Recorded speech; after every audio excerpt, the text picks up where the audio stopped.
Hello everyone, this is Orpita from BTS Army Creative Sisters. Welcome to my video. তো দেখতেই পাচ্ছ যে একটা ঠান্ডা ঠান্ডা সকাল, শীতের সকাল, আর এখানে অনেকগুলো নারকেল কোরানো হচ্ছে। মানে আজ পৌষ সংক্রান্তি, আর তোমাদের সবাইকে জানাই মকর সংক্রান্তির শুভেচ্ছা। অনেক ভালোভাবে তোমরা কাটাও এই দিনটা। জানি ভিডিওটা পরে আপলোড হবে, তবুও। আর এই তো দেখতেই পাচ্ছ যে পিঠা বানানো শুরু হয়ে গেছে। মা কিন্তু পুরটুর অলরেডি বানিয়ে ফেলেছে। আর আগের বারের মকর সংক্রান্তির ভিডিওতে কিন্তু আমি ডিটেল অনেকগুলো পিঠার রেসিপি তোমাদের সাথে শেয়ার করেছিলাম আমার মায়ের হাতের। আজ এত ডিটেলে যাচ্ছি না। তো এই তো দুধ গরম করতে দিয়ে দিল মা। এখানে ভিজানো পিঠা বানাবে মা, কিন্তু নিজের হাতেই চিতই পিঠা বানায়, বাজার থেকে কিনে আনে না। আর এই যে গুড়টা দিচ্ছে, গুড়টা কিন্তু গুঁড়ো দুধের সাথে আগে গুলিয়ে নিয়েছিল মা। পুরো জোরে সোরে প্রস্তুতি চলছে মকর সংক্রান্তির। মা আজকে 6 ধরনের পিঠা বানাবে বলেছে, এখন দেখা যাক কয় ধরনের পিঠা মা বানায়। এই তো চিতই পিঠা বানানো হচ্ছে এখানে। আমার তো দেখে এখন আবারও লোভ লাগছে, এত ইয়াম্মি হয়েছিল প্রত্যেকটা পিঠা। তো এই তো গরম গরম পিঠাগুলো মা একদম দুধে দিয়ে দিচ্ছে ডিরেক্ট। মকর সংক্রান্তির দিন মা অনেক ধরনের পিঠা বানায় প্রতি বছরই, আর আমরা অনেক মজা করে খাই। তো এই বছরও তাই হচ্ছিল। মা আবারও দুধের প্যাকেট ভেঙে দুধ বের করলো আর একটা পিঠা বানাবে বলে। এদিকে আমি একটু আলপনা দিতে আসলাম। মা বললো যে আলপনা দিয়ে দিতে ঠাকুরের সামনে। তো এই তো আমি ছোট্ট করে একটা খুব সিম্পল আলপনা দিয়েছি।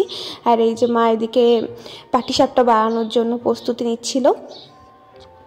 এই তো মা পাটিসাপটা বানাচ্ছে। এটা কিন্তু গুড়ের পাটিসাপটা, মানে এইটা পুরটাও গুড় আর নারকেল দিয়ে তৈরি, আর যেটা পাটিটা সেটাতেও গুড় দিয়েই তৈরি করা হয়েছে।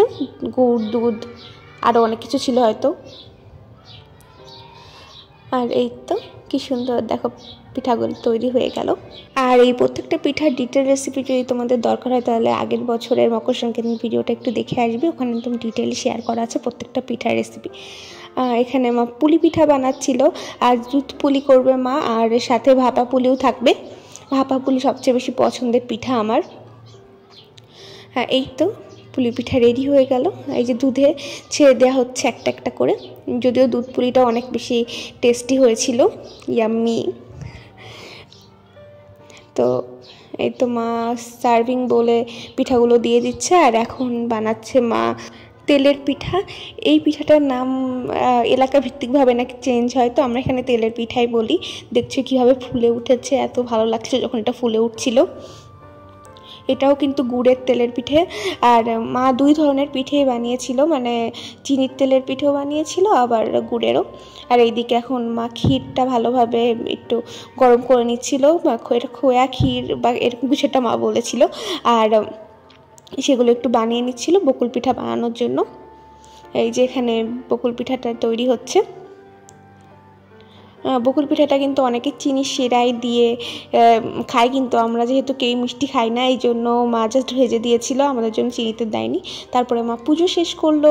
সব পিঠা বানানোর পর মা পুজো করে আসলো। এদিকে আমি একটু সাজাচ্ছিলাম, একটু গোছাচ্ছিলাম, দেখতেই পাচ্ছ।